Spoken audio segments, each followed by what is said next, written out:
జై శ్రీమన్నారాయణ. ఈరోజు మనం ధర్మపదం గ్రంథములోని చాప్టర్ 4 విభాగము 47 శ్రీమదాంధ్ర మహాభారతం శ్రీమద్ సంస్కృత మహాభారతంలోని ధర్మాలను చెప్పుకుంటున్నాం. ఈరోజు వనపర్వంలోని చివరి ధర్మం.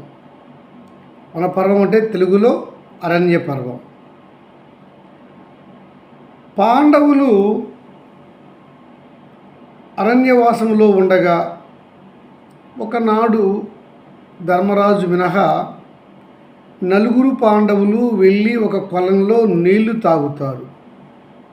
ఆ నీళ్లు తాగడం వల్ల అక్కడ ఆ సరస్సుకు అధిపతిగా ఉన్న యముడు వారందరినీ మృతులుగా చేస్తాడు. వాళ్ళక్కడ ప్రాణం లేక పడిపోయి ఉంటారు. అది తెలుసుకున్న ధర్మరాజు చివరగా వెళ్ళి అక్కడ ఎందుకు తన సోదరులు అలా విగత జీవులై పడిపోయి ఉన్నారు లేదా మూర్ఛలో ఉన్నారు అని ఆలోచిస్తూ ఉండగా అతడికి అక్కడ యమధర్మరాజు వేరే విధంగా వేరే రూపంలో కనిపించి, ధర్మరాజా, నీవు మిగుల ధర్మపరుడువని విన్నాను. నీ సోదరులు నా మాట వినకుండా ఈ కొలనులో దిగి నీళ్లు త్రాగారు. వారు మృతులయ్యారు లేదా మూర్ఛపోయి ఉన్నారు. వారిని నీవు బ్రతికించుకోవాలని చూస్తున్నావా అని అంటాడు యమధర్మరాజు ధర్మరాజును. అవును మహాత్మా, నా సోదరులు ధర్మపరులు, అధర్మానికి పాటుపడరు. వారికి ఈ స్థితి కలిగినందుకు నేను చింతిస్తున్నాను. దయచేసి మమ్ములను క్షమించి మమ్ములను విడిచిపెట్టండి అని అంటాడు ధర్మరాజు. అయితే ధర్మరాజా, నీవు ధర్మాలు తెలిసిన వాడివి, గొప్పవాడివి అని విన్నాను గనుక నేను కొన్ని ప్రశ్నలు వేస్తాను. వాటికి నువ్వు సమాధానం సరిగ్గా చెబితే నీ తమ్ములలో ఒకరిని బతికించి వేతును అని అంటాడు యమధర్మరాజు ధర్మరాజుతో. అలాగే మహాత్మా, తమరు సెలవు ఇవ్వండి, నేను ప్రయత్నిస్తాను అంటాడు ధర్మరాజు యమధర్మరాజుతో. యమధర్మరాజు అడుగుతున్నాడు, ధర్మరాజా, సూర్యునికి ఆధారము ఏమిటి అంటాడు. చెప్తున్నాడు ధర్మరాజు, సూర్యునికి ఆధారము సత్యము అని సమాధానం ఇచ్చాడు.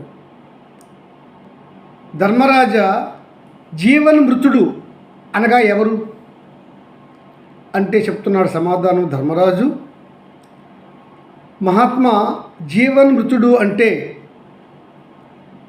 తన భార్యకు, బిడ్డలకు, అమ్మ నాన్నలకు, అతిథులకు పెట్టకుండా తానొక్కడే మృష్టాన్నాన్ని తినేవాడు జీవన్మృతుడు అని చెప్తారు అన్నాడు.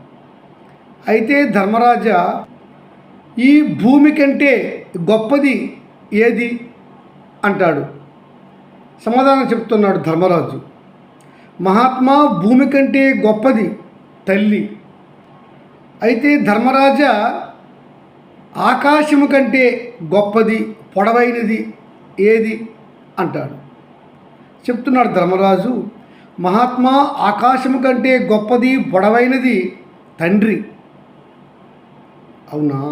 అయితే మానవునికి ఆత్మ ఎవరు చెప్పు అంటాడు యమధర్మరాజు. చెప్తున్నాడు ధర్మరాజు, మానవుడికి ఆత్మ తన పుత్రుడు అని చెప్పాడు. అలాగునా?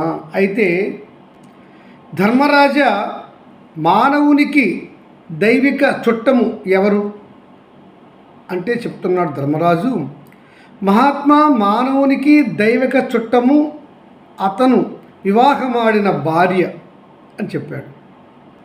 మళ్ళా అడుగుతున్నాడు యమధర్మరాజు, ధర్మరాజా, ఈ లోకానికి దిక్కు ఎవరు అంటే సమాధానం చెప్తున్నాడు ధర్మరాజు, మహాత్మా, ఈ లోకానికి దిక్కు సజ్జనులు, ధర్మముగా ఉండేవారు, ధర్మాన్ని పట్టి జీవనాన్ని కొనసాగించేవారు ఈ మానవులందరికీ దిక్కు అని చెప్తాడు ధర్మరాజు.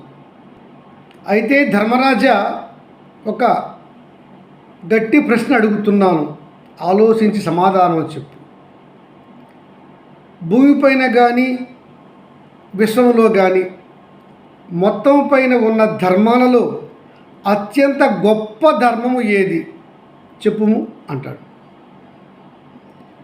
మహాత్మా, వేదములు ధర్మశాస్త్రములు నొక్కి ఒక్కానించుచున్నది ముఖ్యమైన ధర్మము అహింస.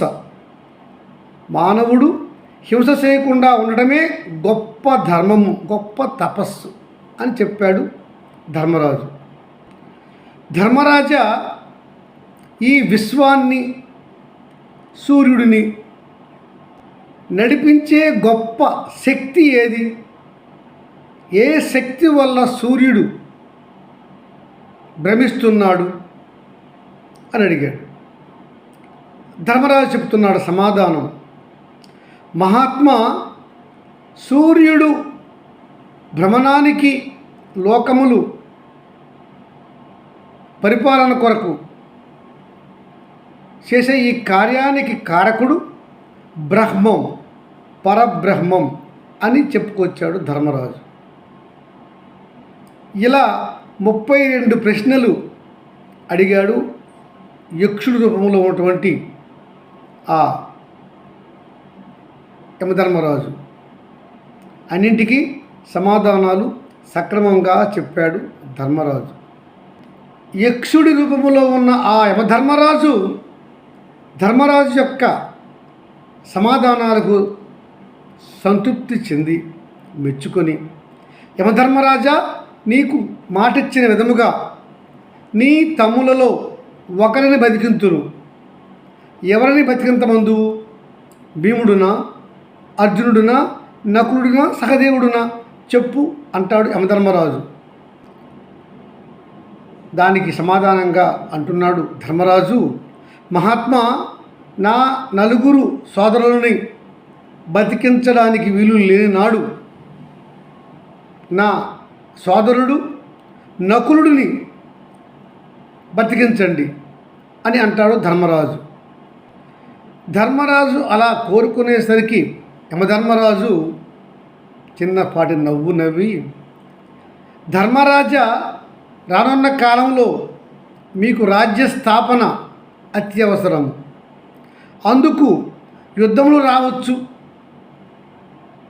అందు నీకు ఉపయోగపడేవారు ముఖ్యంగా బలవంతుడైన భీముడు కానీ, మహావీరుడు, సర్వ అస్త్రశస్త్రము తెలిసిన అర్జునుడు కానీ సర్వ విధాల ఉపయోగపడును కదా. వారిని కోరుకొనక మీ పిన్ని కుమారుడు, మీ చిన్నతల్లి మాద్రి కుమారుడులో పెద్దవాడైన నకులుడిని కోరుకుంటివి ఏమిటి? నీ యొక్క ధర్మ రహస్యం ఏమిటి చెప్పుము అంటాడు యమధర్మరాజు. మహాత్మా, మీకు తెలియని ధర్మములు ఉన్నవా? నా తల్లి కుంతీదేవి, ఆమెకు నేను జ్యేష్ఠ కుమారుడిని, నేను బతికియే ఉన్నాను. నా పినతల్లి మాద్రి, ఆ మాద్రీమాత జ్యేష్ఠ కుమారుడు నకులుడు జీవించి ఉన్న ఎడల నేను నా తల్లిదండ్రులకు, అతడు ఆమె అనగా మా పినతల్లికి తండ్రికి శ్రాద్ధ కర్మలు, పిండోదకములు, తర్పణములు చేయును. మానవులు పుత్రుడు కావాలని ఎందుకు కోరుతారు మహాత్మా? తమకు పిండోదకములు, తర్పణములు చేస్తారనే కదా. అందుకొరకు నేను నా తల్లి కొరకు ఉన్నాను. మరి నా పినతల్లి మాద్రీమాతకు ఒక పుత్రుడు కావాలి కదా. అందుకనే ఆమె యొక్క జ్యేష్ఠ పుత్రుడిని బ్రతికించమని నేను కోరుకున్నాను అని సమాధానం చెప్పాడు యమధర్మరాజుకు ధర్మరాజు. పితృదేవతల ఎడ నీకున్న భక్తి నీ ధర్మశీలత, నీ నిబద్ధత నేను చాలా మెచ్చుకున్నాను ధర్మరాజా. నీ ధర్మ నిరతికి మెచ్చుకొని, నీ పితృదేవతల ఎడ నీకున్నటువంటి భక్తి పారవస్యానికి మెచ్చుకొని, నేను నీ నకులుడు అనే సోదరుడితో బాటుగా భీమ, అర్జున, సహదేవులను కూడా బ్రతికించుతున్నాను. తీసుకొని వెళ్ళుము. మరియు నీ యొక్క నిజాయితీ, నిబద్ధత, ధర్మశీలతకు గాను ఒక వరం ఇస్తున్నాను. మీరు చేయబోయే 1 సంవత్సరం అజ్ఞాతవాసంలో మీరు ఎవరికి పట్టుపడకుండా ఉండేందుకు గాను వరమిస్తున్నాను అని చెప్పి ఆ యక్షుడు అంతర్ధానమయ్యాడు. జై శ్రీమన్నారాయణ.